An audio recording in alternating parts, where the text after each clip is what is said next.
Well, more than 1.3 million people have coronavirus worldwide, but the impact, as we all know, goes far beyond just those who've been infected. Lockdowns across the world are affecting billions of people.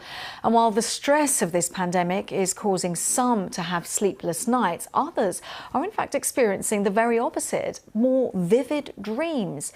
Well, let's talk to Mark Blagrove, who's a professor of psychology at Swansea University, and you specialise, Professor, in dreams. I'm assuming that dreams, they show us what's going on in our subconscious, and when we are under this kind of stress scenario, that's really coming through what we're doing, what we're thinking of at night. Yes, that's quite true. Some of the time they will show our subconscious things that we may not be quite so conscious of. But at the moment, a lot of people will be having the quite obvious stresses that they've got in waking life, and they may very well dream of those stresses.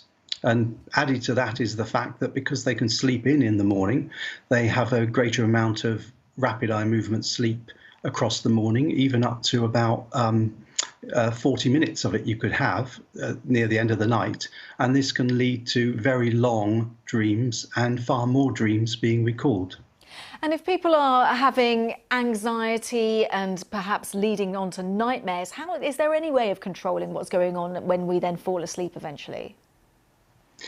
One thing that we're finding is that if people talk about the nightmares to other people or talk about the dreams, because in some instances they'll be having dreams which aren't quite nightmares, or for some people who may be having a relaxed time in the lockdown, they may be having quite pleasant dreams. But what we're finding at Swansea is the benefits of sharing your dreams with other people. So this goes beyond any benefits that there may be to the individual for considering their own dreams, but the sharing with others gives a self-disclosure. And what we're finding in our experiments is that the person you share the dreams with can end up having more empathy towards you.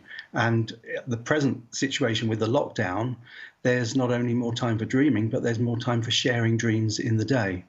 Now, we don't have too much time, but should we be reading anything too much into these dreams if we've got a recurring dream or something that keeps coming back to us? Well, at the moment, what we did at the weekend was we discussed with a nurse who was having COVID about a recurrent dream that she's having.